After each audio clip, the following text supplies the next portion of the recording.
Las opiniones vertidas en este espacio son de exclusiva responsabilidad de quien las emite y no representan necesariamente el pensamiento de RTV Morelos.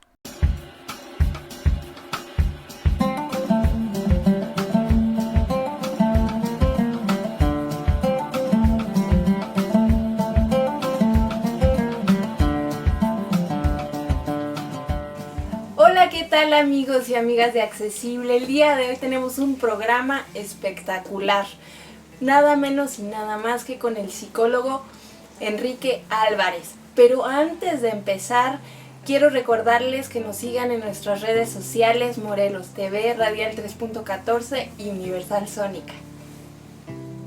¿Cómo estás, Enrique? Pues como siempre, sentado. Ya empezamos sentado. con las bromas tan temprano. No broma, estoy sentado. ¿Cómo estás? No estoy seguro, dijera un psicoanalista. Muy bien, muy Pero bien. estoy bien. ¿Por qué no nos hablas de tu diagnóstico para que nuestros radioescuchas y la gente que nos ve sepa quién es Enrique Álvarez y por qué estamos hoy aquí?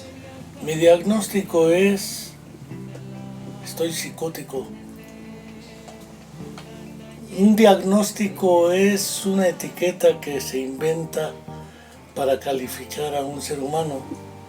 Mi nombre es Enrique Álvarez, tengo 67 años de edad, soy sobreviviente de la última epidemia de polio y sarampión de la década de los 50 del siglo pasado.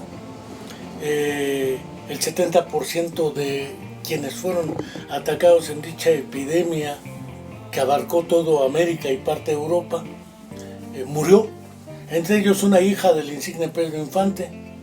Yo nací el día en que murió el insigne Pedro Infante, el 15 de abril del 57, y curiosamente, si la memoria no me traiciona, en octubre se dio el terremoto famoso del 57, el que tiró al ángel de la independencia y le voló una pata. No sé si era premonitorio, pero el ángel de la independencia se quedó sin una pata y yo, por las secuelas de la polio, me quedé con las patas no funcionando. No tengo el diagnóstico en esa, porque los diagnósticos, los términos, los conceptos y categorías van cambiando a lo largo de la historia. Entonces, usualmente somos ignorantes y despreciativos con la necesidad del conocimiento de la historia. En la década de los 50 no había más que impedidos, inválidos y probablemente inútiles, pero no existían los términos, por ejemplo, de discapacidad. Ese es muy reciente. Pero a ver, vamos a hacer una pausa porque quiero que me hables justamente de cómo fue tu vida después de la polio, cómo estuviste en el internado y a quién conociste, porque evidentemente eso te marcó. A ver, aquí el problema no hay un antes y un después, como no lo hay para ti. Tú así naciste, entonces para ti es tu forma de vida y tu modo de ser, y para mí es mi forma de vida y mi forma de ser. En eso nos parecemos. Cuando me ataca la epidemia de polio, que también atacó un presidente de Estados Unidos, Franklin Delano Roosevelt, quien fue el que negoció con Stalin y con Winston Churchill el cierre de la Segunda Guerra Mundial, después la creación de la ONU y después la creación del Estado sionista de Israel. Ahí la dejo de todas maneras. A él también le dio polio. Como consecuencia de ello, me dio aproximadamente a los 6 meses de nacido. Es decir, yo nunca en mi vida caminé, no hay un antes y un después, esta ha sido toda mi vida. Entonces, mi vida a partir de ahí me fui del 60 al 70 a un internado. En esa época no había políticas públicas al respecto, como ahora tampoco las hay. No importa el gobierno que sea, no importa si es 4T, si es PIR o RIP, si es el Pancracio, si es el PRD, no importa cuál sea, a nadie le ha interesado. No hay políticas públicas serias al respecto, ni antes ni ahora. Y tampoco había, por ende, los famosos modelos que ahora están de moda. El modelo clínico-médico, el modelo asistencial, el modelo social y el modelo... No los había. Simplemente la gente se hacía cargo en su casa de lo que pasaba en cuanto el sobreviviente salía del hospital. Lo único que había era internados de monjas. Las monjas de la caridad que fueron criadas por un tal Vicente de Paúl, alias San Vicente, y por una Luisa de Marilac, alias Santa Luisa de Marilac. Crearon asilos para ancianos, para enfermos, como Lázaro se fue con los leprosos, así. Y yo paré en un internado de esos. Se llamaba el Centro de Recuperación Infantil. El nombre es claro, Centro de Recuperación Infantil. Tenían su asilo de ancianos y tenían su internado para enfermos incurables en Izmiquilpan, Hidalgo. Este estaba en la Ciudad de México, junto al Parque de Obregón, en San Ángel, la calle del Carmen, número 18. En ese internado, por fortuna, era mixto. Habíamos renglones torcidos de Dios, valga el término, del Torcuato Luca de Tena, varones, y renglones torcidas de Dios, mujeres. Eso nos dio otro sabor en la vida, porque desde entonces descubrimos que la vida tiene sus misterios. No importa si están chuecas o derechas, en realidad la derechez no ha existido siempre. Somos todos renglones torcidos de Dios. Pero en ese internado éramos aproximadamente 40 entre ciegos, sordos, deficientes mentales, paralíticos cerebrales, autistas, habíamos de todo. Entonces es bien curioso porque desde antes de que se inventaran los centros de atención múltiple, alias CAM, que yo participé en eso con el doctor Eliseo Guajardo y otros cuando la Dirección General de Educación Especial se lo planteó. Yo era el encargado del área técnica de la Dirección General de Educación Especial. Hablo entre el 90 y el 2000 prácticamente. Y la vida entre nosotros nos demostró que las escuelas por áreas de trastornos motores, se llamaba impedimentos del aparato locomotor, porque eran los impedidos. Entre una profesora de nombre Rosa González Navarro, madre de Claudia Lozano, cuadriplégica espástica, muy amiga de Gabriela Brimer, de Lugats, Laura Monroy y otras personas. Después ellos fundaron la PAC, Asociación Pro Personas Pro Parálisis Cerebral. Existía el Hospital de los Reiners, que hacía atención y como su nombre lo dice, era hospital. Estaba este internado, estaba la Clínica Primavera, que era también para paralíticos, y estaba el Instituto Mexicano de Rehabilitación, el INDER, en San Fernando 15, en Tlalpan. Era lo único que había. O quedarse en su casa. Pues yo estuve en ese internado entre 1960 y 1970, es decir, entre los 3 y 13 años. Toda mi infancia la pasé entre renglones torcidos de Dios. Ahí me di cuenta que existen muchas ideas incorrectas, indebidas e inadmisibles, como son los conceptos de normalidad y anormal. Para mí lo normal éramos nosotros, lo anormal eran ellos. Porque yo lo que veía era puro renglón torcido de Dios. Entonces los normales somos los renglones torcidos de Dios. Aunque la obra de Torcuato Luca de Tena está dedicado a lo que es trastornos de corte psiquiátrico. Ahorita no voy a meter con los pleitos de la psiquiatría. Pero en el fondo, en ese internado empezamos a entender que los conceptos de normalidad y anormalidad son insostenibles para explicar nuestra realidad. En segunda instancia, lo único que hacía el gobierno era la época de Manuel Ávila Camacho, bueno, de Adolfo López Mateos, que entra en el 58 al 64, del 64 al 70 entra Díaz Ordaz, después Luis Echeverría, después Jolopo, José López Portillo, Miguel de la Madrid, Salinas y demás. Como sabemos, es una larga historia de falta de políticas públicas. Trátese del PRI. Después viene el PAN, tampoco las hubo. Nos cambiaron de nombre. Sergio Estrada Cajigal, un gobernador de quien hablábamos hace rato, un día me dijo aquí en la rectoría, es que ustedes son personas con capacidades diferentes. Y le dije, ¿quién las tiene diferentes, tú o yo? ¿Y quién las tiene diferentes con respecto a quién? Es decir, el referente de la diferencia soy yo, entonces el que las tiene diferentes eres tú. En esa época iba con la mujer del helicóptero del amor, alias Maika. Y ella le dijo, Andy, güey, para que se le quite lo pendejo. Yo me quedé así porque la mujer insultó al gobernador. Estábamos en la rectoría, el rector era en ese tiempo el psicólogo René Santoveña Redondo, y parece ser que siempre ha sido un pleito jugado de qué nombre le ponemos Matarile-Rilerón. Ese nombre no me gusta, Matarile-Rilerón, entonces cambiémosle de nombre Matarile-Rilerón. Hemos sido impedidos, minusválidos, inválidos, atípicos, enfermos, paralíticos cerebrales, niños con parálisis infantil, ahora personas con discapacidad, pero nos hemos olvidado que la persona no es un ente aislado de la familia y de la comunidad. Entonces hablar de las personas con discapacidad ha sido otro error, pero es políticamente correcto hoy. Y más si les dan una beca, no digo quién las da, pero alguien las da, porque es lo único que saben dar. Antes daban sillas de ruedas y se tomaban la foto. O te daban bastones blancos para ciegos. O te daban aparatos auditivos porque creen que el sordo con ponerse el aparato ya va a oír y ya va a hablar. Y esos mitos no han servido más que para la propaganda política. Falta de políticas públicas. Desde ese internado lo empecé a ver. Parece ser que vivir en las condiciones de los renglones torcidos de Dios te da otros recursos que no tienen los demás. Por ejemplo, el COVID. Decían, Susana, distancia. No Susana Oria. Y el arresto domiciliario.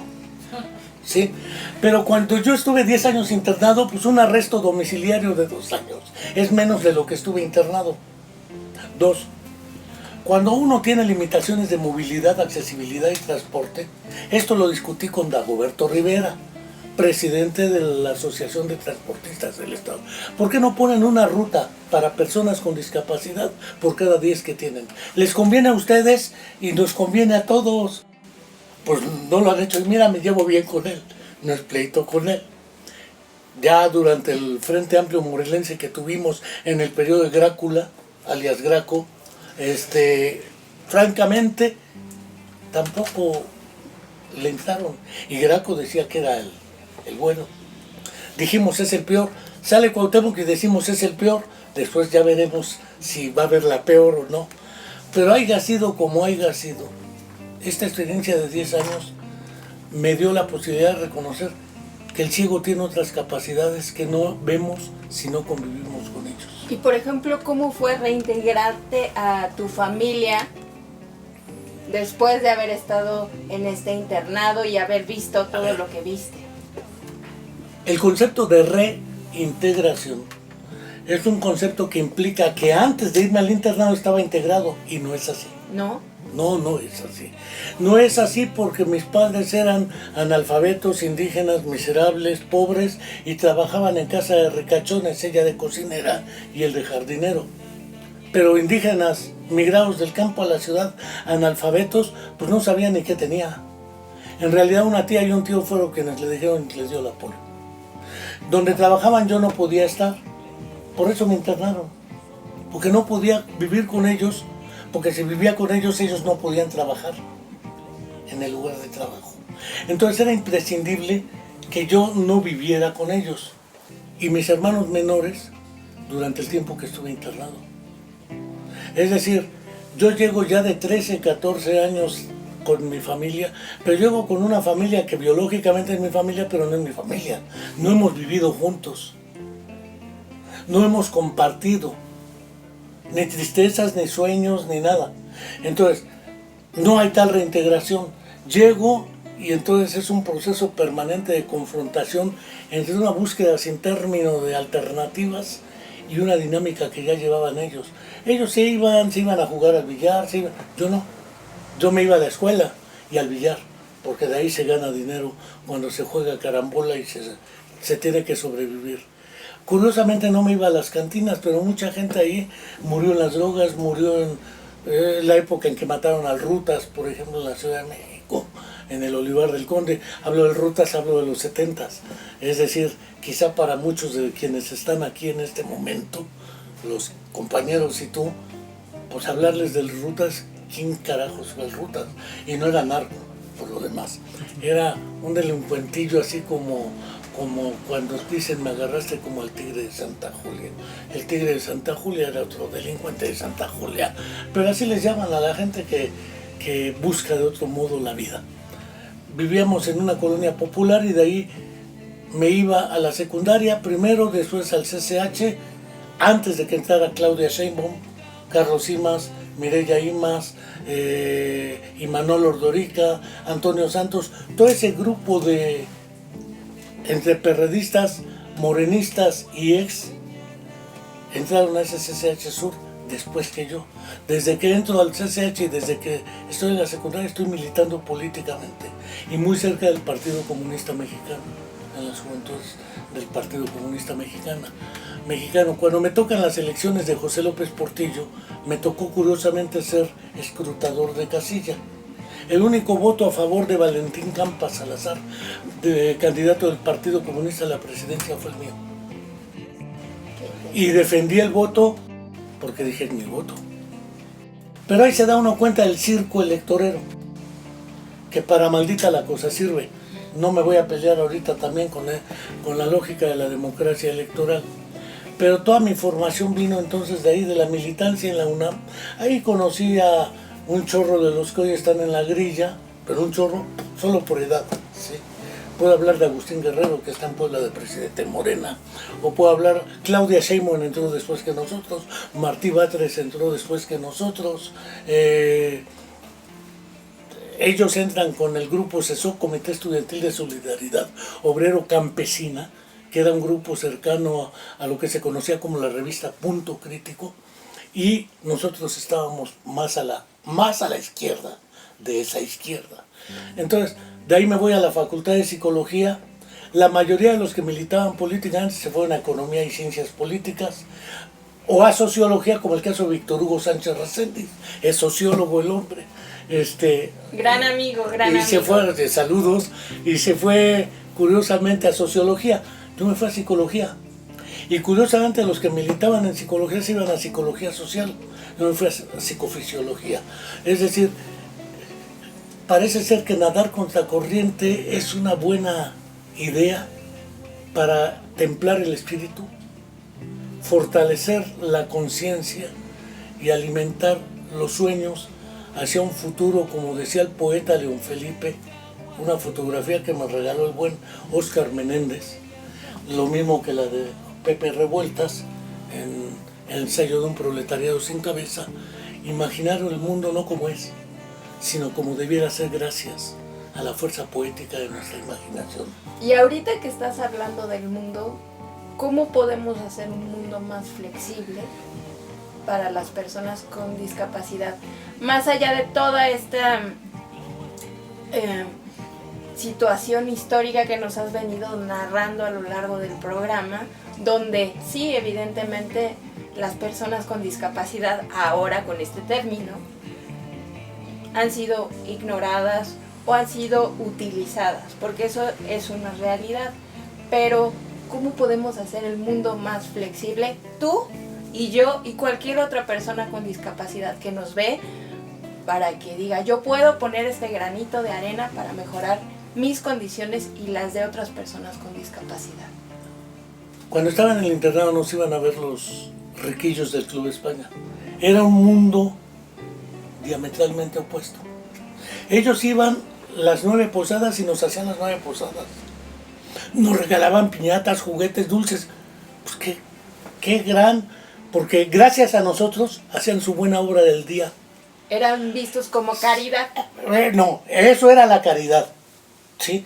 Y nosotros éramos como los changos de Chapultepec, a los que iban a ver y les aventaban sus cacahuatitos para que les hiciéramos la gracia de permitirles la gracia de quedar bien ante Dios o ante quien quiera quedar.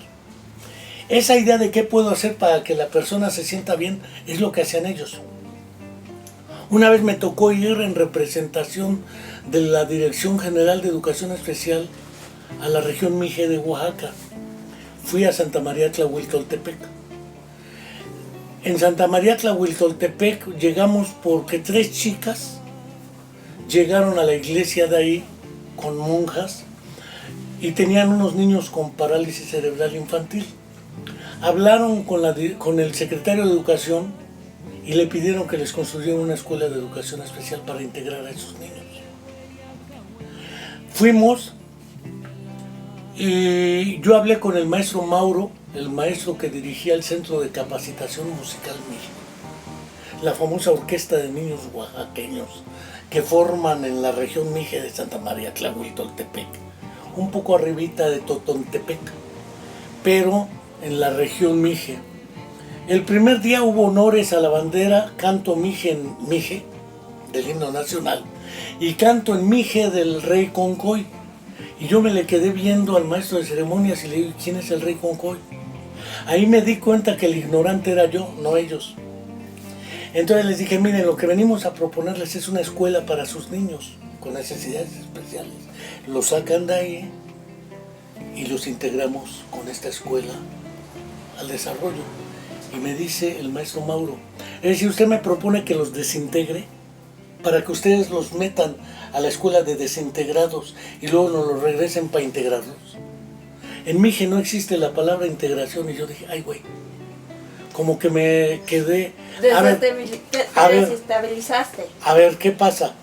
Le digo, mire, por ejemplo, ahí tiene una niña con síndrome de Down. Dice, la niña está vestida como Mije. La niña no va a una escuela especial, va a la escuela con los otros niños. La niña hace su tequio como los otros niños. ¿Y en qué consiste el tequio? En desgranar maíz y para que haya en la comunidad.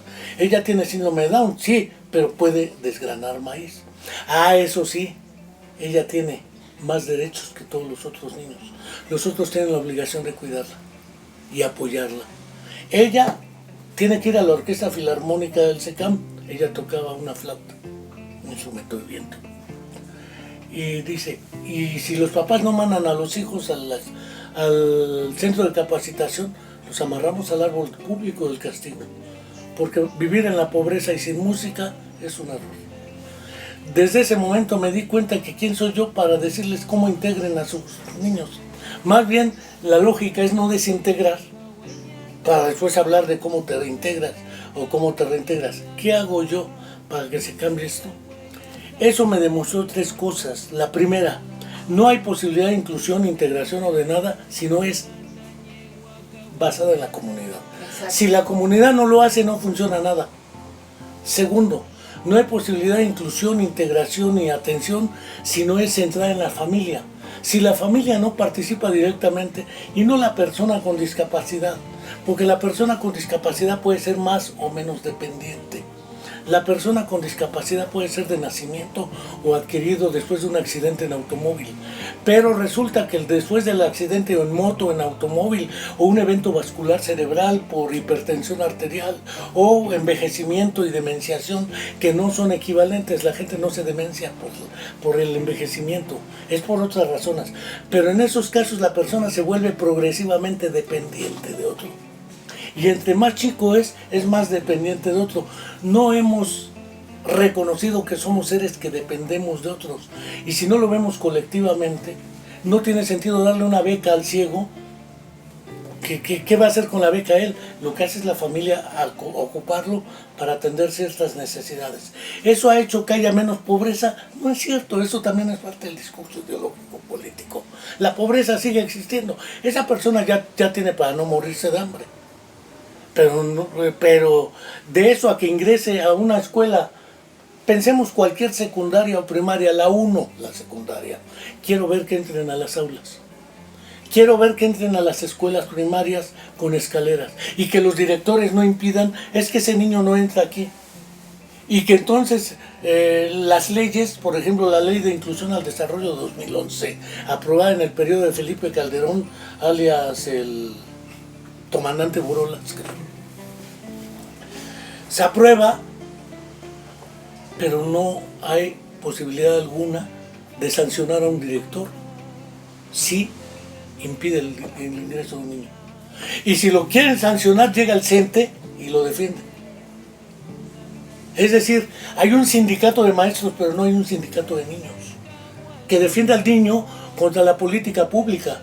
A mí me llevan niños porque tienen problemas de aprendizaje. Nunca me llevan un maestro porque tiene problemas de enseñanza.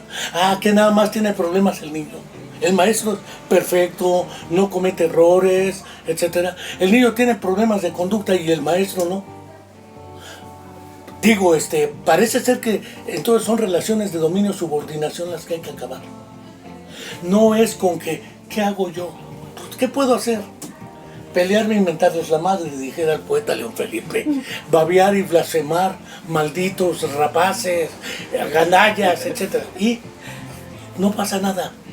Aprueba una ley. A partir de hoy todos debemos ser llamados personas con discapacidad. Ya no soy discapacitado, soy una persona con capacidades diferentes. O con discapacidad. Pues no es cierto, un periodista de La Jornada en una entrevista me preguntó cómo quiere que le diga, ¿cómo te llamas, Pedro? Pues yo me llamo Enrique. Bueno, ¿Para qué me Enrique, buscas nombre? Enrique, pues vamos a un corte y ya regresamos. No se vayan, amigos y amigas de Accesible, y vamos a seguir con esta charla que ha estado intensa. No me ha dejado hablar, así que no se vayan. Regresamos.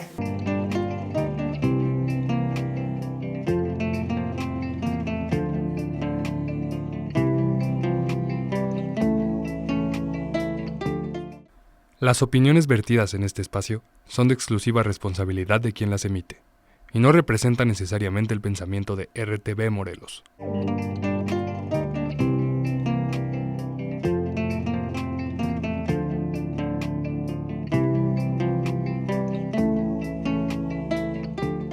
Amigos y amigas de Accesible, pues ya estamos de regreso aquí en Avenida Universidad con el psicólogo Enrique Álvarez.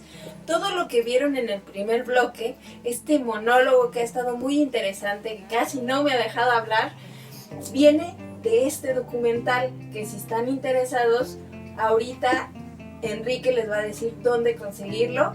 Y pues yo quiero platicar de tu libro. ¿Por qué no entramos en materia? Tu libro, donde vuelves a hacer este ejercicio de memoria y palabra para reconstruir y construir tu historia.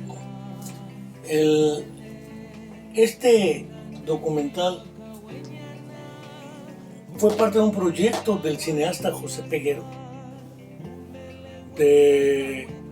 a partir de una serie de anécdotas que le conté al doctor Eliseo Guajardo, de que me han dado limosna en la calle. Recargaron las muletas, me han echado, espérate, si no estoy pidiendo dinero. Me patearon las muletas en el metro y me tiraban, pasaban por encima. Se lastimó un joven, no, güey, soy Superman. Me han querido ayudar y me tiran en vez de ayudarme.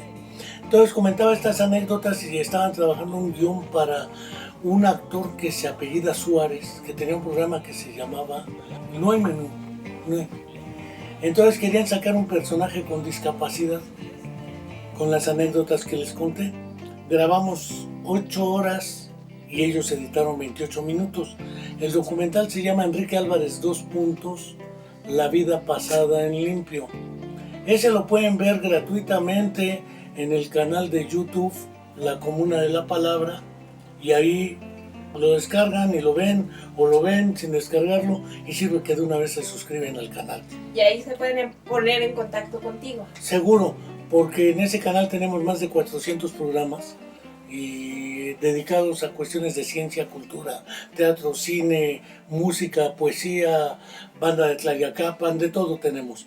De ese documental, que fue premiado en el Videomed, en Cine de Morelia, probablemente en el 98, si la memoria no me traiciona, porque es un monólogo centrado en parte de lo que he contado.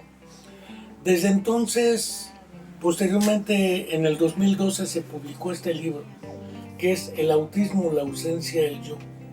Es un libro que me pidieron los editores a partir de una conferencia que dimos sobre qué es el autismo.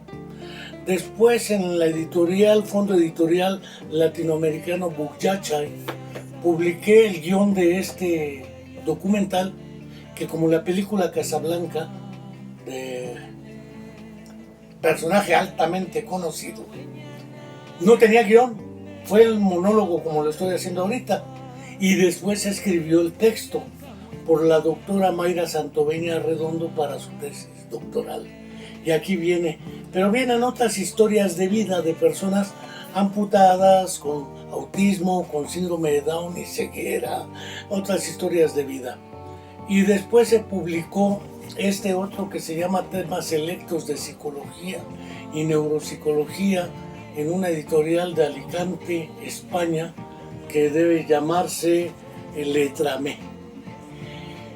Está en Fondo Editorial Latinoamericano un próximo libro que se llama algo así como Reflexiones y Análisis sobre cuestiones de psicología, neuropsicología, política, economía y algo más.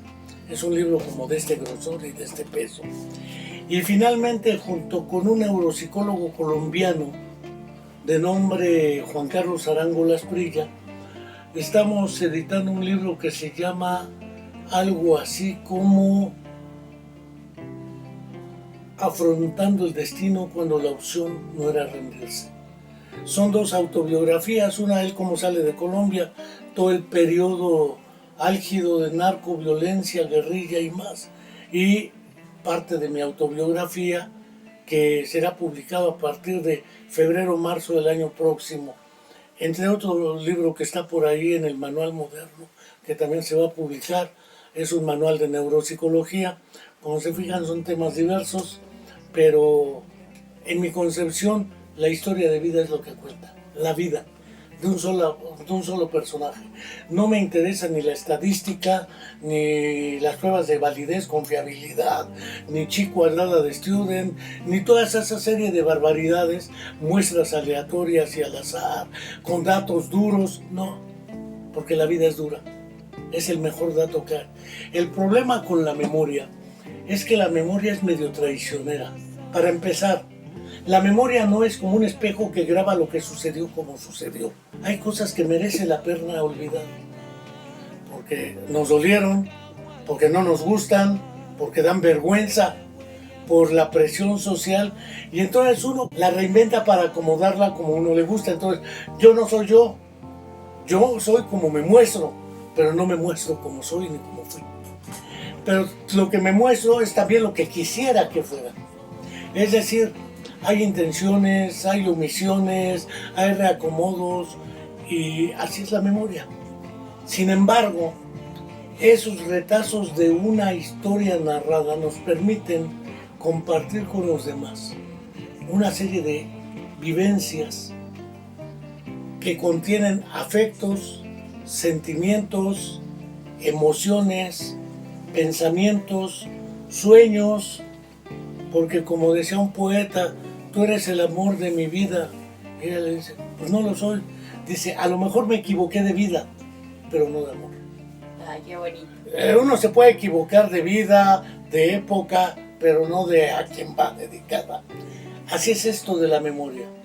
La historia de vida es parte de ello. ¿Quiénes influyen en una vida? Pues los que estuvieron en el mismo internado que yo. Un ciego, un parapléjico, una persona con síndrome de Down, una chica con parálisis cerebral, qué sé yo.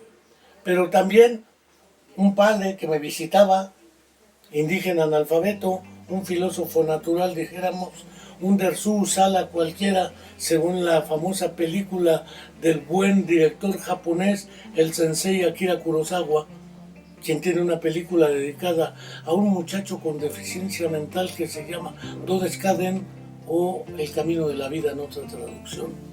Indudablemente el cine se ha armado más de las historias de vida que las tesis doctorales y la ciencia.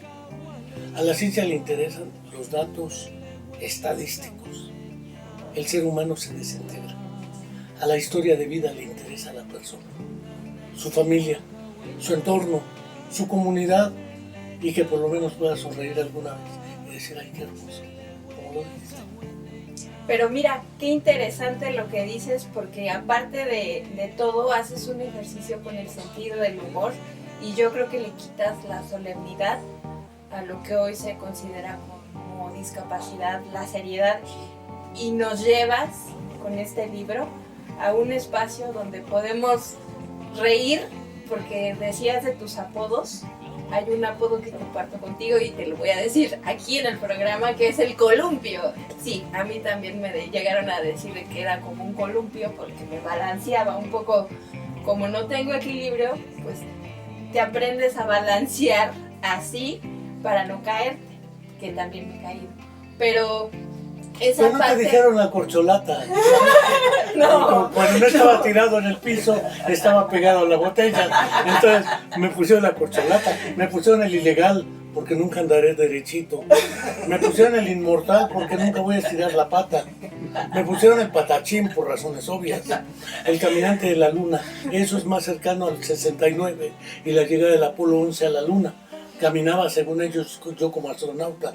Y no hay muchísimos apodos. Y todo esto te lo digo porque el sentido del humor y esta conciencia política, también el estar en una marcha, el vivir ese mundo de caminar hasta cansarte, yo también lo hice, me fui caminando en la marcha de Javier Sicilia de la Paloma a México y todo el mundo estaba azorado. ¿Cómo es posible que pueda caminar tanto? Y yo les decía, pues es que cuando hay exigencias que van más allá de mi dolor de pierna o lo que sea, una tiene que decir, voy a caminar por todos aquellos que no pueden hacerlo. Y entonces se siente como este espíritu indomable, este espíritu que de pronto se ríe, que de pronto juega con las convenciones sociales de lo que es la discapacidad, lo que es ser una persona con discapacidad. Y se siente toda esta parte de quitarse las etiquetas y decir, yo soy Enrique Álvarez y hazle como quieras. Mira, el problema es que la idea de la visibilización es una idea ideológico-política de contexto. Si no evidencias que existe, según el último Censo General de Población y Vivienda, entre el 7 y 8% de la población de México tiene algún problema de discapacidad.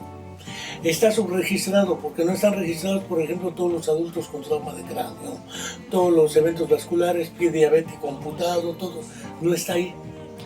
Tampoco están las transitorias, tampoco están la psicosis, la depresión, no están en lo que se llaman trastornos psicosociales. No está el estrés postraumático que también existe por la violencia estructural que tenemos. Todos los familiares buscadores de sus desaparecidos tienen duelos ambiguos, duelos no terminados, porque si no encuentran a su familiar, ¿cómo carajos terminan un duelo? Pero le dicen, haz el duelo, ya acéptalo, olvídalo, borrón y cuenta nueva. O dijo un presidente de México, yo los perdono. ¿Tú quién eres para perdonar? No digo su nombre, pero ¿quién es él para perdonar? No es una deidad. No. El caudillismo así funciona. El problema de fondo es que efectivamente, si somos serios, el hecho de visibilizar implica demandar del Estado y del gobierno políticas públicas serias. Uno, asegurar el acceso a los servicios de salud a las personas con discapacidad y sus familias, sin condición alguna. Dos, asegurar el acceso a los servicios de educación, desde básica hasta superior, y sus familias de las personas con discapacidad. Tres, diseñar políticas públicas de educación para la vida a las jovencitas, porque las que se embarazan son ellas. No se embarazan solas, a lo que me refiero es a que si por alguna circunstancia se embarazan, las que se embarazan pueden morir en un aborto clandestino, no tienen la posibilidad de decidir un aborto porque no saben si su niño viene bien o no. Pueden decidir lo tengo, hay países donde dicen lo tengo y el gobierno dice ahí te va un estipendio para que recibas el mismo salario que un trabajador por el hecho de cuidar a tu familia. Eso implica no una beca, implica un salario, y no es lo mismo una beca que un salario, porque un salario lo reconoces como trabajo, y el trabajo dignifica al ser humano. Exacto. Asegurar el trabajo a las personas con discapacidad digno y no caritativo, como entra a trabajar aquí y le estamos dando chance, le pagamos menos, no tiene servicios públicos, no tiene prestaciones, antes diga que le di chance. Y tienen que adecuarlo en términos de accesibilidad, permanencia y movilidad, no solo las entradas, los espacios, los baños, porque también orinan las personas con discapacidad, también hacen popó y los baños son inaccesibles históricamente. Aparte de la accesibilidad, sistemas de comunicación, lenguas de señas universalizados, metido en la Constitución como una lengua nacional, la lengua de señas, como en Canadá o como en Paraguay, En Paraguay hay 3 lenguas oficiales: el guaraní, el castellano y la lengua de señas. Entonces, me parece que eso es fundamental. Aparte de ello, asegurar la eliminación de las barreras arquitectónicas, urbanas, transporte, movilidad y demás. Ideológicas y culturales implica una campaña. Eso requiere recursos, pero políticamente es más importante hacer trenes, abaratar con grandes obras enormes, aeropuertos, cosa que sí se ve. Aunque las personas con discapacidad casi no vayan a los aeropuertos, no importa, mucho menos los indígenas y los miserables, ellos casi no van. Lo que importa es lo que se ve, me decía un presidente municipal, y lo que se ve es la obra hacia arriba. Aunque el agua potable y el drenaje esté hecho un asco, el problema es efectivamente cómo asegurar un sistema de salud, no como el de Dinamarca, porque, bueno, qué decir que tenemos un sistema de salud como el de Dinamarca. Entonces, la idea de visibilizar tiene como propósito demandar del Estado. Hablo del Estado, no de los gobiernos. El gobierno en turno es responsable de las políticas públicas de Estado, pero el gobierno en turno, como pasa con los de los 43 jóvenes de la Normal Rural de Ayotzinapa, es un crimen de Estado. No importa si gobierna Morena, si gobierna el PRI, cuando sucede el evento hace 10 años. Sin embargo, el responsable de entregarnos la verdad histórica prometida, porque hasta ahora no tenemos ni la verdad a secas. Exacto. Entonces, es políticas públicas serias. No solo becas. Las becas son importantes porque ayudan económicamente, pero no ayudan a enfrentar directamente el problema, y sobre todo políticas preventivas. Entre ellas está la educación sexual y reproductiva a jóvenes, hombres y mujeres, la legalización del aborto como opción en estos casos. Yo recuerdo un debate de Gabriela Brimer con estudiantes de medicina a propósito del aborto, y ella decía, pues yo agradezco a Dios que no me hayan abortado. Lo mismo podrás decir tú, y lo mismo podré decir yo, pero hay otros que no están en estas condiciones. Entonces, el problema de la elección es un problema crucial en el reconocimiento del carácter de poder no quedar entredicha tu capacidad jurídica. Y mi capacidad jurídica está en decidir. Yo decido, pero la chica no decide ni sobre su propio cuerpo, porque entre estructuras morales, clericales y jurídicas la tienen atada. Exacto. Entonces, a mi parecer el problema no es tanto qué puedo hacer yo como un granito de arena, es qué podemos hacer para efectivamente buscar la transformación radical de esos criterios de dominio y subordinación. Y eso implica políticas públicas serias y exigibilidad de estas. Es decir, no que sean de aplicación progresiva como en el derecho se dice, conforme vayan pudiendo arréglenlo, porque nunca van pudiendo, hay prioridades. Y no, nunca vamos a debe ser prioridad. exigible. Si no se cumple, se sanciona. Así pasa en el derecho internacional. Todos los acuerdos que son exigibles, llega a Estados Unidos e invade al país que quiera. Pero si es Israel, no es ni exigible ni nada. Hablando de Palestina. Exacto, defensa de Palestina, por cierto. Sí te dejo hablar. Yo dije, va a seguir. No, pero me parece muy importante remarcar todo esto porque evidentemente al decirte lo de un granito de arena tiene que ver con el hecho de que a veces a mí me ha llegado un desánimo porque intento hacer cosas para apoyar a las personas con discapacidad y me topo con estas barreras que no solamente no me dejan pasar a mí, a lo mejor una rampa o un lugar, sino estas barreras de hasta aquí puedes llegar, o ves que hay mucha injusticia para las personas con discapacidad y quisieras hacer más.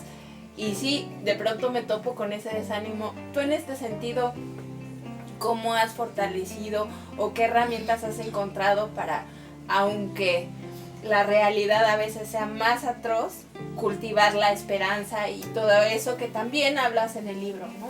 Mira, el asunto de las personas con discapacidad pasa lo mismo que con las comunidades originarias. los políticos suelen decir son las grandes minorías. Pero si yo sumo las minorías, somos la mayoría. Y la minoría son ellos, los políticos. Ellos son la minoría. Los ellos de siempre son los que nos acusan a nosotros de minorías. Si cuento 10 millones de indígenas y en promedio 10 millones de personas con discapacidad, más 3 de familias, suponiendo que son 4, padre, madre y un hermano, resulta que ya somos 60 millones. Solo entre personas con discapacidad.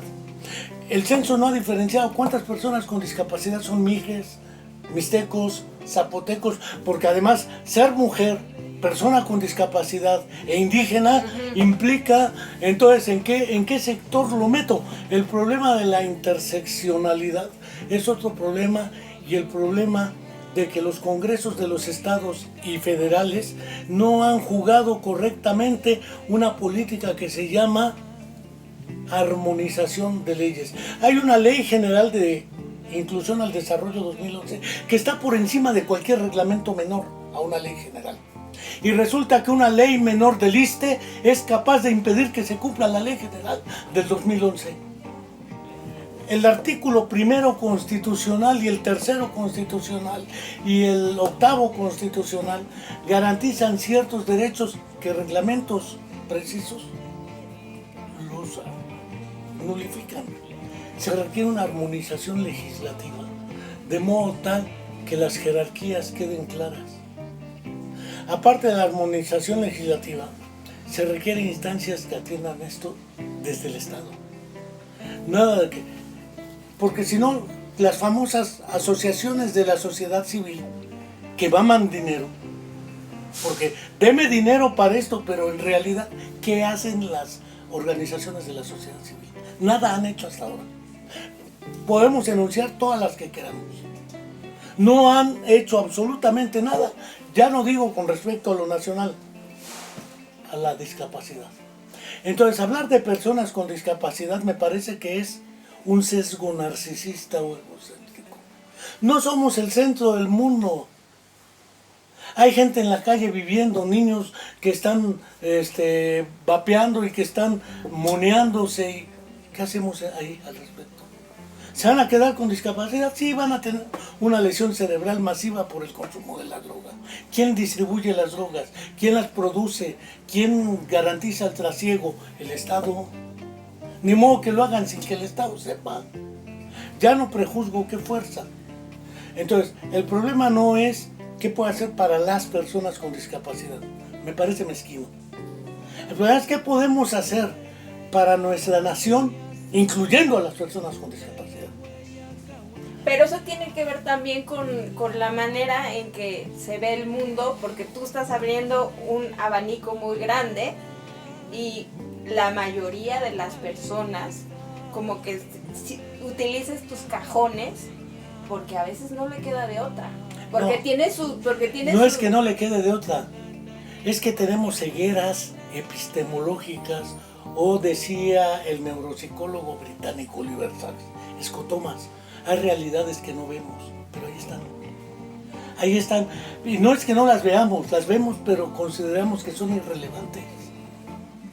El punto aquí es, efectivamente, dime qué partido político, no importa cuál sea, en el gobierno o fuera de él, como oposición, los que gustes, tiene un programa dedicado a la inclusión global de las personas con discapacidad.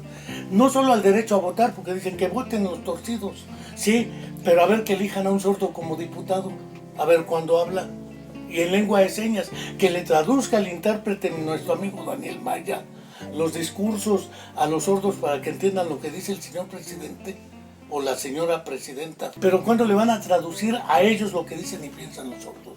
Porque piensan y dicen algo. ¿Y qué dicen y piensan los ciegos? ¿Y qué dicen? ¿Y por qué no puedes ser tú diputada o gobernadora?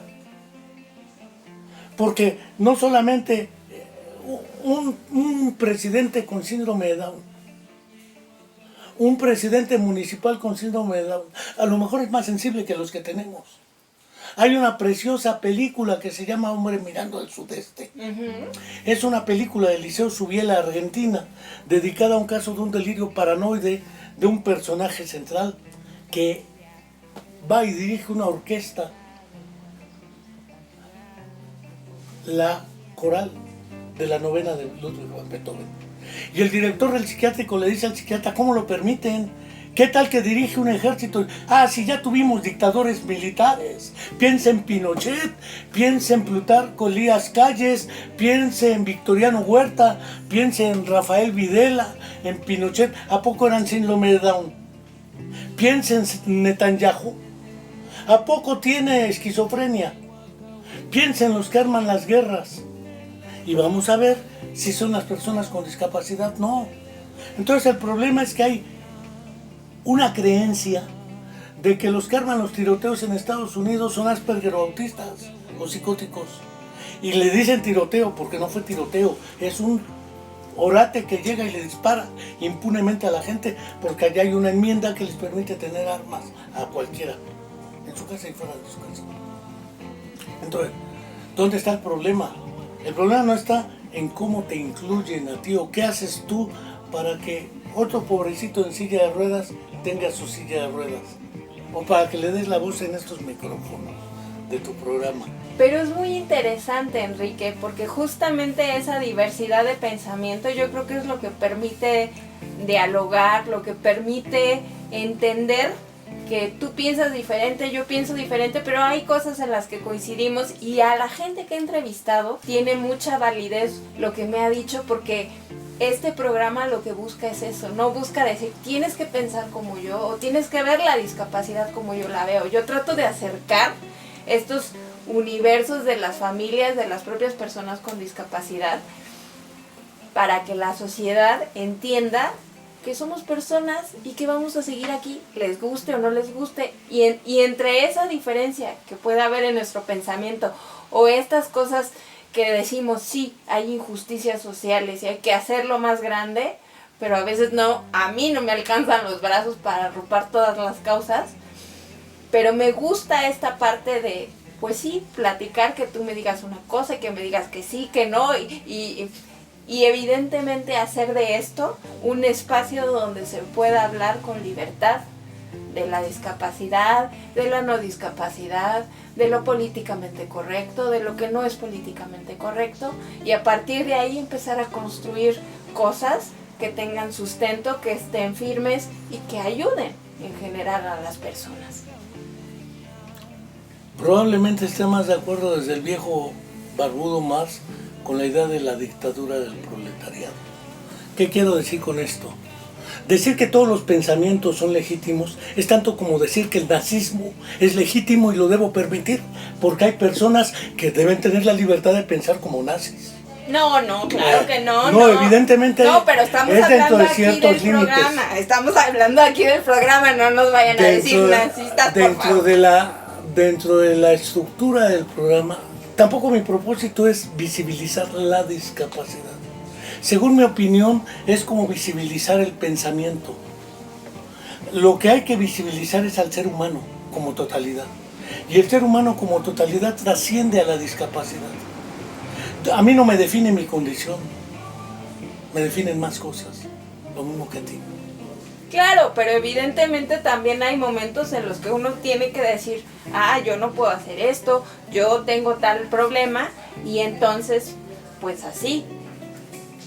Más bien diría yo a la inversa, puedo hacer esto, punto. No que no puedo, porque no puedo, ellos tampoco pueden hacer algunas cosas.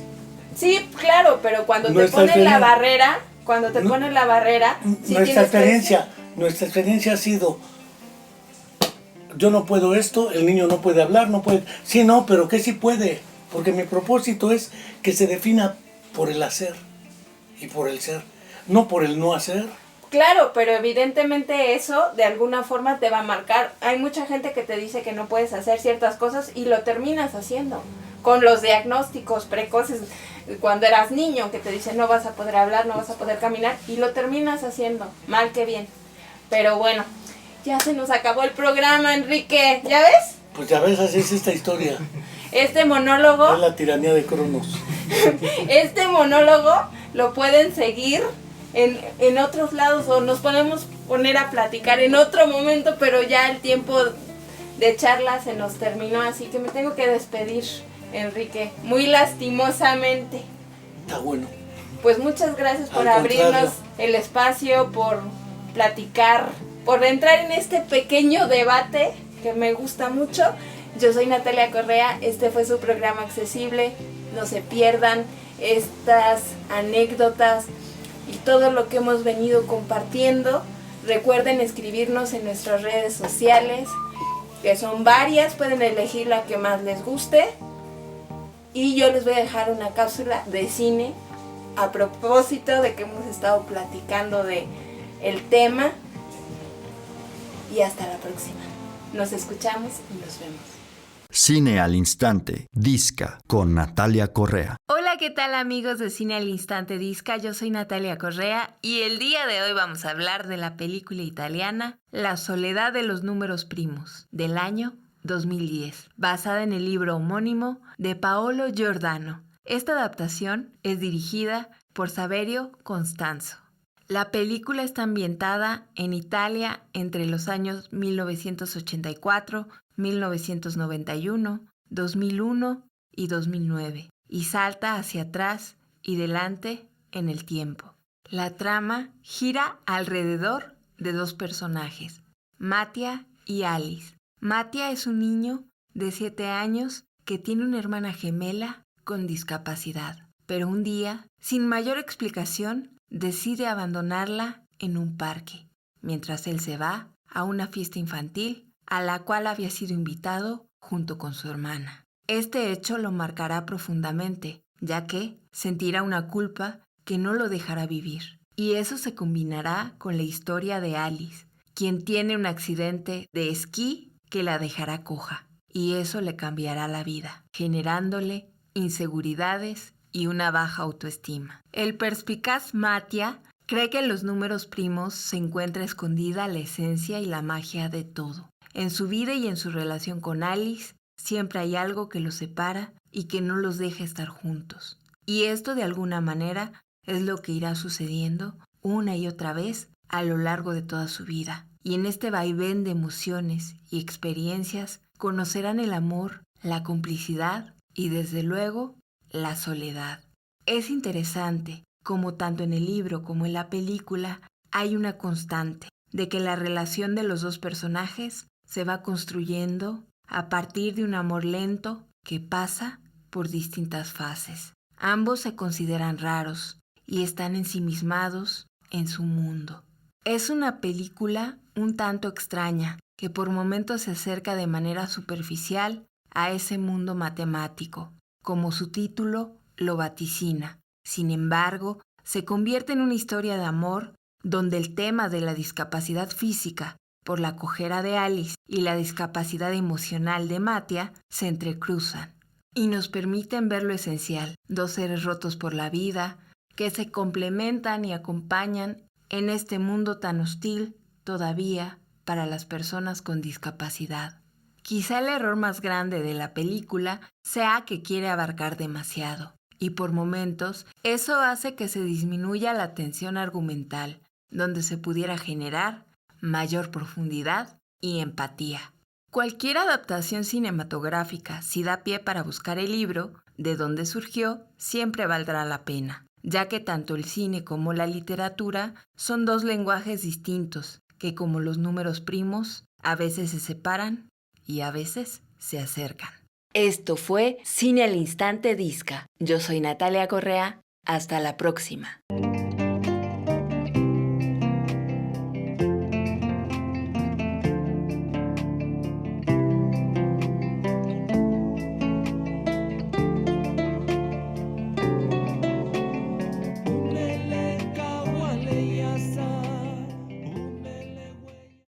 Las opiniones vertidas en este espacio son de exclusiva responsabilidad de quien las emite y no representan necesariamente el pensamiento de RTV Morelos.